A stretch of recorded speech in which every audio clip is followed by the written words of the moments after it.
യഹസ്കേൽ അധ്യായം 47.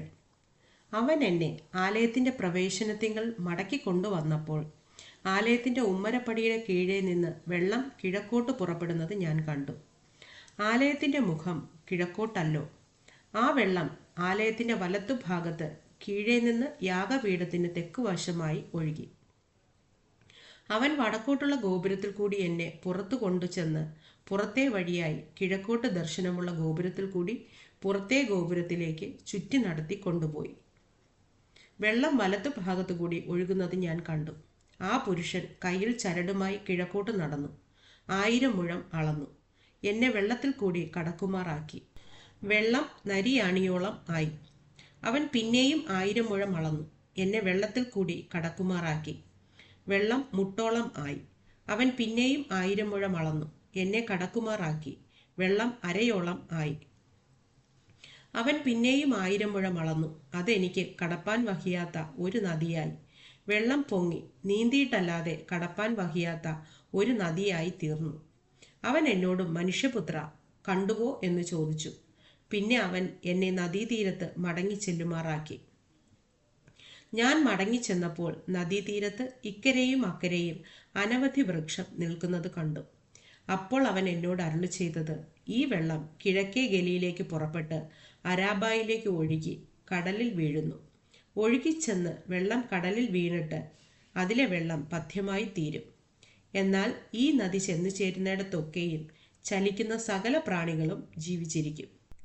ഈ വെള്ളം അവിടെ വന്നതുകൊണ്ട് ഏറ്റവും വളരെ മത്സ്യമുണ്ടാകും. ഈ നദി ചെന്നു ചേരുന്നിടത്തൊക്കെയും അത് പഥ്യമായി തീർന്നിട്ട് സകലവും ജീവിക്കും. അതിൻ്റെ കരയിൽ ഏൻ ഗതി മുതൽ ഏൻ എഗ്ലയും വരെ മീൻ പിടിക്കാർ നിന്ന് വല വീശും. അതിലെ മത്സ്യം മഹാസമുദ്രത്തിലെ മത്സ്യം പോലെ വിവിധ ജാതിയായി അസംഖ്യമായിരിക്കും. എന്നാൽ അതിൻ്റെ ചേറ്റുകണ്ടങ്ങളും കുഴിനിലങ്ങളും പഥ്യമായി വരാതെ ഉപ്പുപടനയ്ക്കായി വിട്ടേക്കും. നദീതീരത്ത് ഇക്കരെയും അക്കരെയും തിന്മാൻ തക്ക ഫലമുള്ള സകലവിധ വൃക്ഷങ്ങളും വളരും. അവയുടെ ഇല വാടുകയില്ല, ഫലം ഇല്ലാതെ പോകുകയുമില്ല. അതിലെ വെള്ളം വിശുദ്ധ മന്ദിരത്തിൽ നിന്ന് ഒഴുകി വരുന്നത് കൊണ്ട് അവ മാസം തോറും പുതിയ ഫലം കായ്ക്കും. അവയുടെ ഫലം തിന്മാനും അവയുടെ ഇല ചികിത്സയ്ക്കും ഉതകും. യഹോവയായ കർത്താവ് ഇപ്രകാരം അരുളി ചെയ്യുന്നു, നിങ്ങൾ ദേശത്തെ ഇസ്രായേലിൻ്റെ 12 ഗോത്രങ്ങൾക്കും അവകാശമായി വിഭാഗിക്കേണ്ടുന്ന അതിർ വിവരം യോസെഫിന് 2 പങ്കിരിക്കണം. നിങ്ങളുടെ പിതാക്കന്മാർക്ക് നൽകുമെന്ന് ഞാൻ കൈ ഉയർത്തി സത്യം ചെയ്തിരിക്കൊണ്ട് നിങ്ങൾക്ക് എല്ലാവർക്കും ഭേദം കൂടാതെ അത് അവകാശമായി ലഭിക്കണം. ഈ ദേശം നിങ്ങൾക്ക് അവകാശമായി വരും. ദേശത്തിൻ്റെ അതിർ ഇങ്ങനെ ആയിരിക്കണം. വടക്ക് ഭാഗത്ത് മഹാസമുദ്രം മുതൽ ഹെത്ലോൻ വഴിയായി സെദാത്ത് വരെയും ഹമാത്തും ബേരോത്തെയും ദമ്മേശക്കിൻ്റെ അതിരിനും ഹമാത്തിൻ്റെ അതിരിനും ഇടയിലുള്ള സിബ്രയീമും ഹൗറാൻ്റെ അതിരിങ്കലുള്ള നടുഹാസേരും, ഇങ്ങനെ അതിർ സമുദ്രം മുതൽ ദമ്മേശക്കിൻ്റെ അതിരിങ്കലും ഹസർ ഏനാൻ വരെ വടക്കേ ഭാഗത്ത് വടക്കോട്ടുള്ള ഹമാത്തിൻ്റെ അതിരിങ്കലും ആയിരിക്കണം. അത് വടക്കേ ഭാഗം. കിഴക്ക് ഭാഗമോ ഹൗറാൻ, ദമ്മേശക്, ഗിലെയാദ് എന്നിവയ്ക്കും ഇസ്രായേൽ ദേശത്തിനും ഇടയിൽ യോർദാൻ ആയിരിക്കണം. വടക്കേ അതിർ മുതൽ കിഴക്കേ കടൽ വരെ നിങ്ങൾ അളക്കണം. അത് കിഴക്കേ ഭാഗം.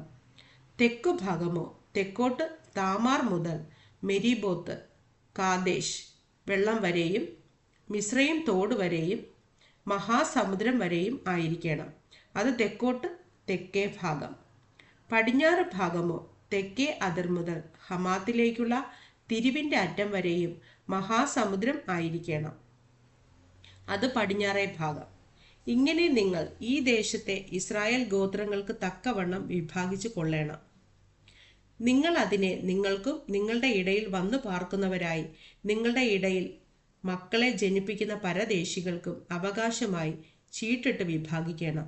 അവർ നിങ്ങൾക്ക് ഇസ്രായേൽ മക്കളുടെ ഇടയിൽ സ്വദേശികളെ പോലെ ആയിരിക്കണം. നിങ്ങളോട് കൂടെ അവർക്കും ഇസ്രായേൽ ഗോത്രങ്ങളുടെ ഇടയിൽ അവകാശം ലഭിക്കണം. പരദേശി വന്നു പാർക്കുന്ന ഗോത്രത്തിൽ തന്നെ നിങ്ങൾ അവന് അവകാശം കൊടുക്കണം എന്ന് യഹോവയായ കർത്താവിൻ്റെ അരുളപ്പാട്.